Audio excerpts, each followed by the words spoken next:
حضور ہم سے بھی نہیں مانیں گے، ہاں میں بتا دیتا ہوں کہ حضور کس سے راضی ہوں گے۔ کس سے راضی ہوں گے؟ سب نے ان کی طرف توجہ کی، کہا صرف بی بی فاطمہ راضی کر سکتی، لیکن فاطمہ کو منانا آسان نہیں ہے، آپ تو پردے میں رہنے والی ہیں، گھر سے کسی نے آپ کے ناخن کو بھی نہیں دیکھا، باہر کیسے نکلیں گے؟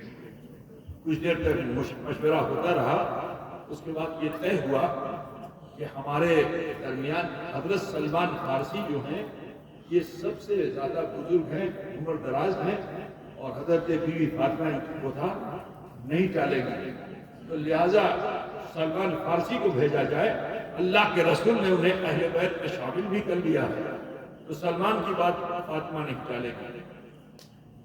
غرض کے حضرت سلمان کو راضی کیا گیا۔ آپ اس پر 150 پونے 200 سال کی آپ کی عمر تھی، دروازے پہ آئے، دستک دی، پوچھا حضرت فاطمہ نے کون؟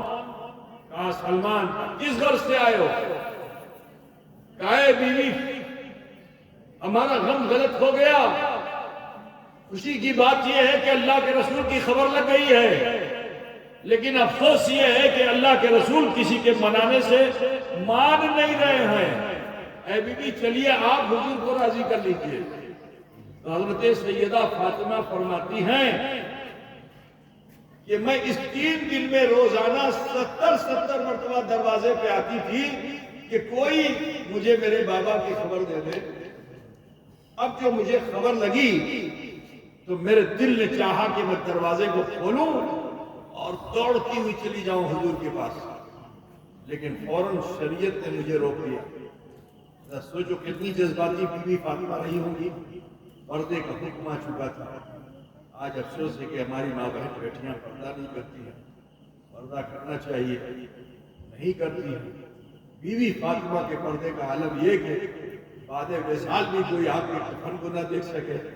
کل میدان محشر جب سب اٹھائے جائیں گے، بی بی فاطمہ بھی اٹھائی جائے گی، اور محشر میں جب سب جمع ہوں گے تو بی بی فاطمہ بھی جائے گی، لیکن جانتے ہو اس وقت اللہ تعالیٰ ندا دے گا۔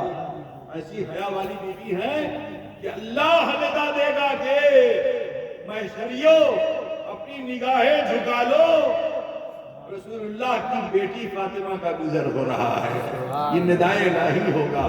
کیسی حیا والی بی بی فاطمہ تھی، آپ کو شریعت کا خیال آ گیا، جوش تھا، 3 دن سے ملی نہیں تھی، بچپن سے لے کے اب تک کبھی اتنی لمبی جدائی ہوئی نہیں تھی۔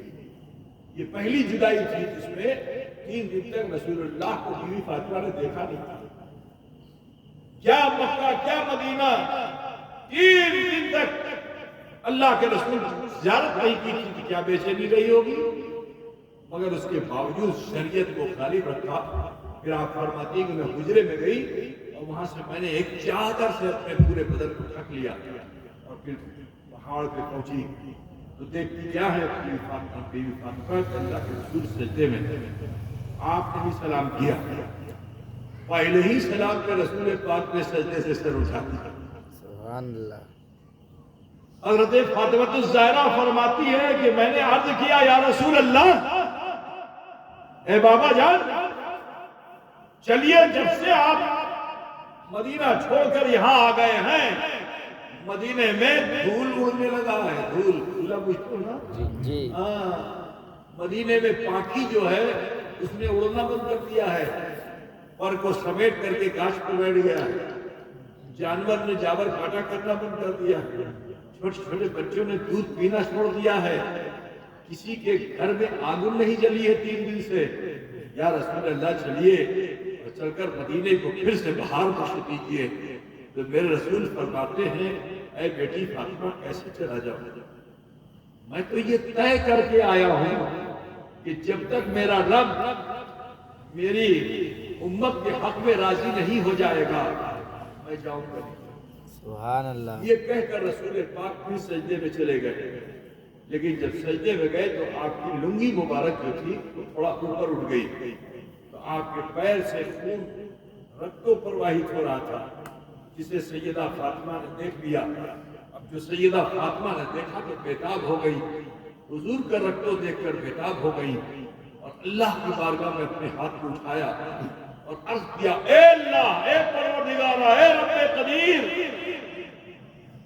اگر تجھے فدیہ چاہیے تو میرے پاس 2 بیٹے ہیں، حسن و حسین، حسنین ہیں، اے اللہ یہ دونوں بیٹے میں تیری بارگاہ میں فدیہ کرتی ہوں، اسے قبول فرما کر میرے بابا کے حق میں راضی ہو جا۔ ابھی سیدہ فاطمہ اس بے چینی و بے قراری و کرب کے ساتھ اللہ کی بارگاہ میں انہوں نے دعا کی ہی تھی کہ حضرت جبریل اس آیت کریمہ کے ساتھ بارگاہ مصطفیٰ میں حاضر ہو گئے کہ وَلَسَوْفَ يُعْطِيكَ رَبُّكَ فَتَرْضَىٰ، اب قریب ہے محبوب، آپ کا رب آپ کو ایسی ایسی نعمتیں عطا فرمائے گا کہ آپ راضی ہو جائیں۔ سبحان اللہ۔ جانتے ہو نعمت کیا ہے؟